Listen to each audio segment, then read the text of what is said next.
Imagine a desert, an ocean of sand stretching to the horizon, burned by the sun, without shade, without life. For thousands of years, caravans crossed this land. Bedouins wandered through it, and the only trace of civilization were tents and the hoof prints of camels. And then, right in the middle of this emptiness, someone draws a straight line. 170 kilometers long, 200 meters wide, 500 meters high. A line that is supposed to become a city. This is the line. The most futuristic part of the NEOM project. A vision that feels more like science fiction than urban planning. A city without streets, without cars, completely vertical, where homes, shops, schools, and parks are stacked in layers, and people move on a high-speed train that is meant to cover the entire line in 20 minutes. Saudi Arabia says it will be a revolution in everyday life. Architects call it a reset in city design, and critics describe it as a desert experiment that will never work. Why does this line provoke such strong emotions? Because it is not just a building, it is a new definition of what a city is. For thousands of years, cities were round, sprawling, spreading sideways. Here we get something entirely different. A narrow corridor in which, according to the plans, 9 million people are supposed to live. If it works, the line will change the history of urbanism. If it fails, it may go down as the most expensive mistake in the history of architecture.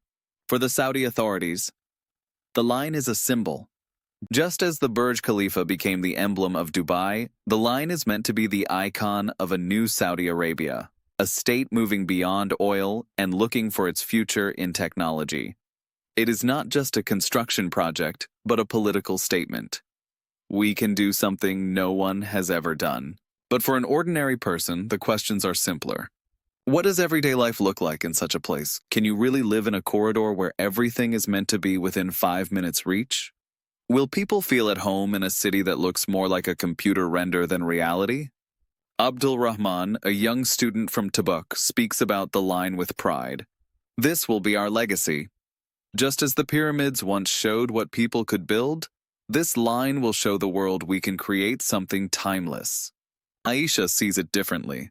But who will live there? Will we, ordinary Saudis, have apartments in this line? Or only foreigners who come for a while and then leave in private jets? The prologue to this story gives no answers. Instead, it leaves a question hanging in the air. Will the line become a dream fulfilled, or the world's most expensive mirage? Because in this line on the desert, like in a mirror, the whole of Saudi Arabia is reflected. A country on the edge between past and future, tradition and technology, religion and globalization. And this is where our story begins. How would a day look in a city with no streets, no cars, where every need of daily life fits into a vertical structure only 200 meters wide? Imagine waking up in an apartment on the 50th floor of the line. Your windows don't open onto a skyline like in New York or Dubai. There is no panorama of scattered skyscrapers, because the entire city is one giant wall. You look out instead at a monumental mirrored facade opposite you, the other side of the line.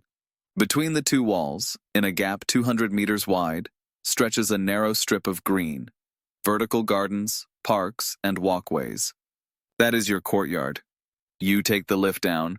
The lift doesn't take you to a street, because there are no streets. It takes you to the transport layer where a high-speed train is waiting. They say that you will be able to travel the full 170 kilometers in 20 minutes. In practice, that means crossing the whole city faster than you can cross London or Paris in rush hour. On the way, you pass a service layer, a shop, a clinic, a school, a gym. Everything is supposed to be within a 5-minute walk from your home. You don't need a car because the city is designed for people to move on foot and by lift. For planners, it's a revolution. No traffic jams, no exhaust fumes, no hours lost commuting.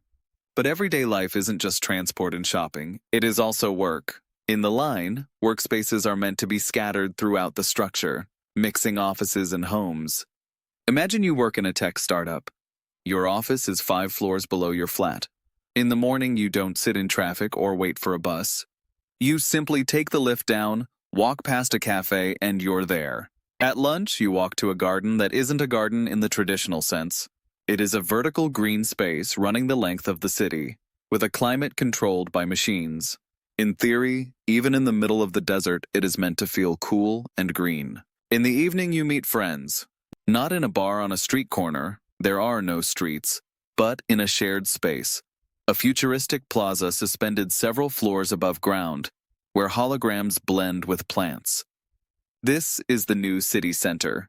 Not a square, not a boulevard, but a continuous corridor of life where privacy and community meet in vertical architecture.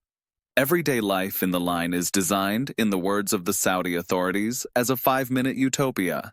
Everything is close by, everything managed by artificial intelligence, which looks after your water, energy, air, shopping, even your health. And yet the questions begin here. Will people really feel comfortable living in a corridor?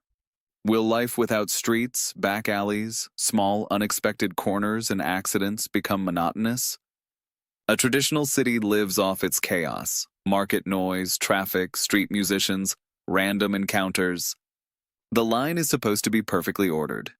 And there lies the paradox. Can perfection become the most elegant prison? Abdul Rahman dreams of such a life. Imagine it. No traffic jams, no hassle. Everything close, everything efficient. It will be paradise. Aisha answers. But where is the room for chance? For getting lost and discovering something new? Here everything will be planned. Is that still life? Or a simulation of life? Everyday life in the line is not just a question of logistics. It is a question of how much chaos a human being needs to feel truly alive. The line is meant to be not only a city, but a machine. Planners and investors are very clear. This will not be a traditional metropolis, but a system built on technology, designed to manage people's lives from beginning to end. At the heart of the line is a high-speed magnetic railway running along the entire length of the city.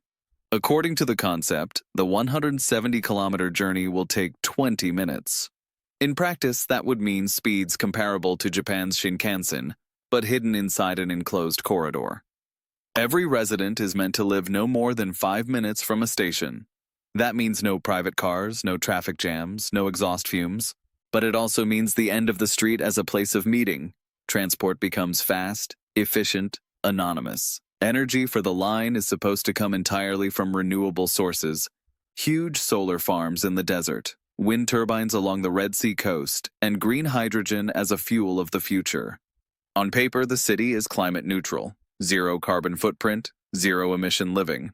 But in reality, constructing 2 parallel 500-meter-high, 170-kilometer-long mirrored walls is an ecological challenge of unprecedented scale. Critics ask, how much CO2 will be emitted just to build the structure? Inside the line, vertical farms are meant to feed the residents.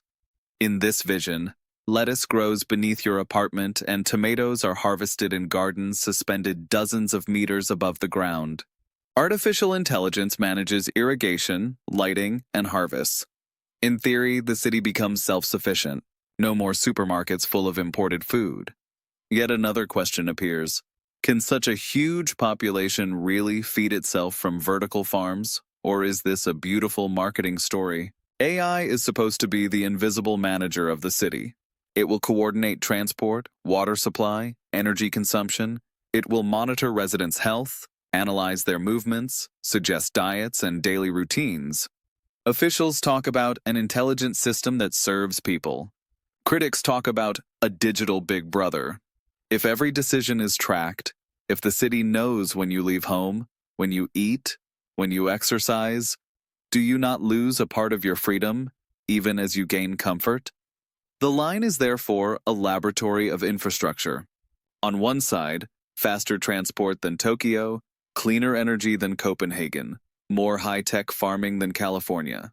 On the other, questions about privacy, security, and dependence on machines. Abdul Rahman is impressed.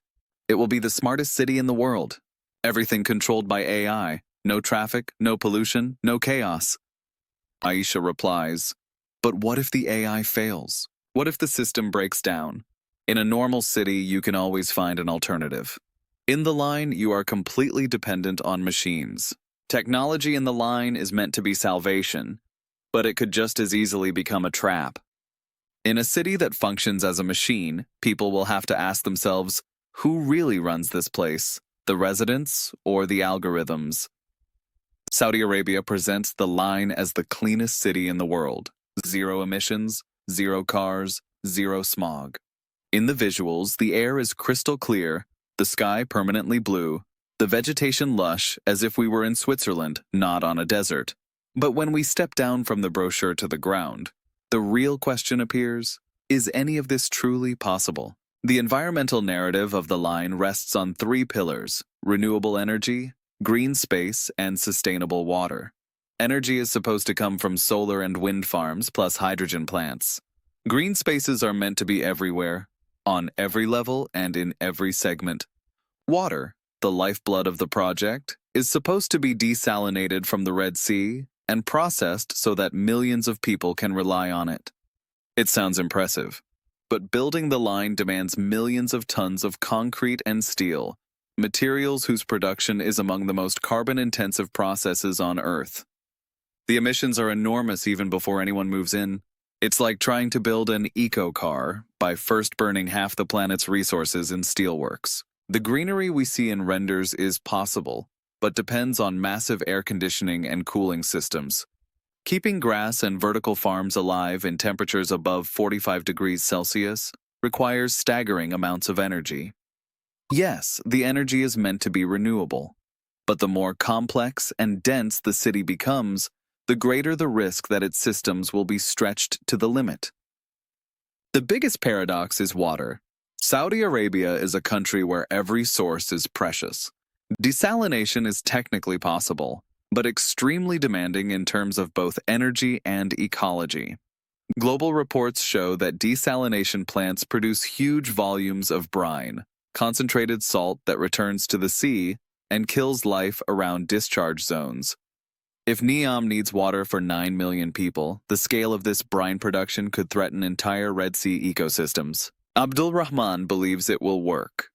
If we have money and technology, we can do anything. People once said artificial islands in Dubai were impossible, and yet they were built. Why shouldn't the line be green? Aisha answers, but in Dubai, those islands are luxury for tourists. Here we're talking about everyday life for millions of people. If the water runs short, if the gardens dry out, this won't be an inconvenience. It will be a disaster. The environmental narrative of the line reads like a fairy tale investors tell. A city that breathes clean air and feeds itself from its own farms. But beneath the fairy tale lie bills, financial, ecological, social.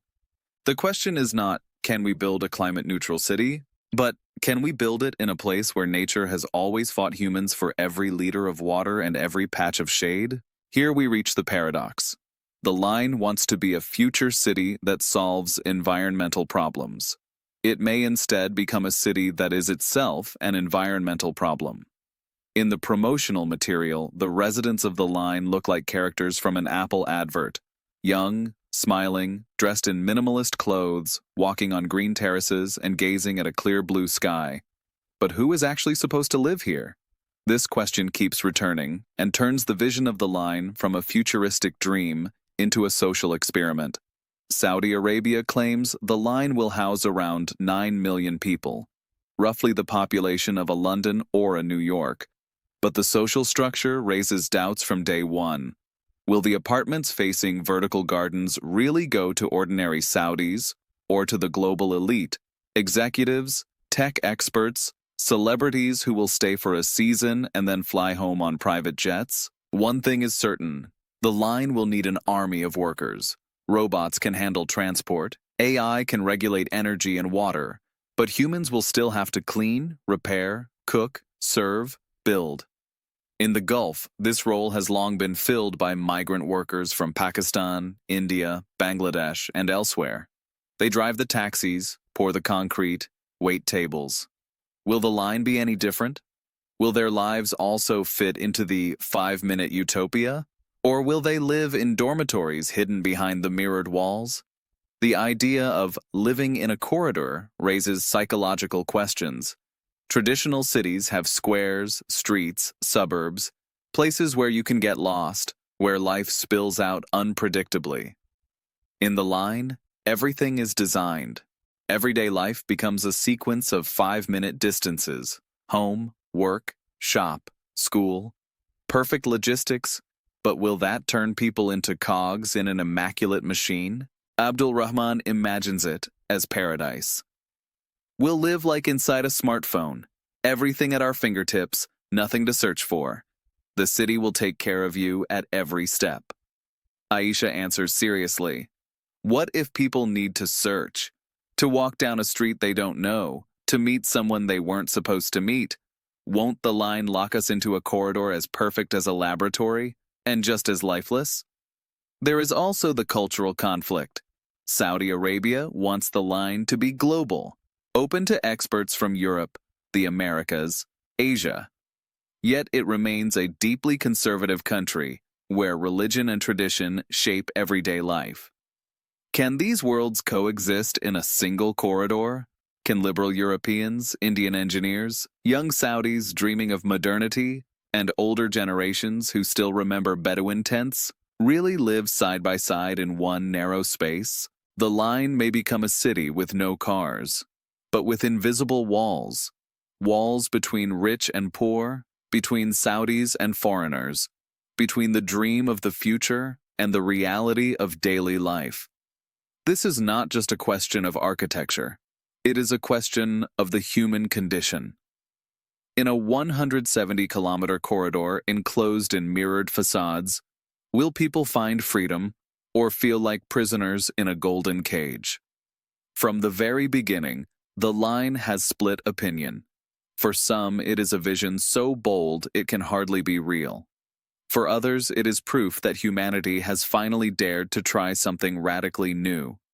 The key question is whether this project will change the history of cities, or whether it is a utopia on the verge of turning into a dystopia.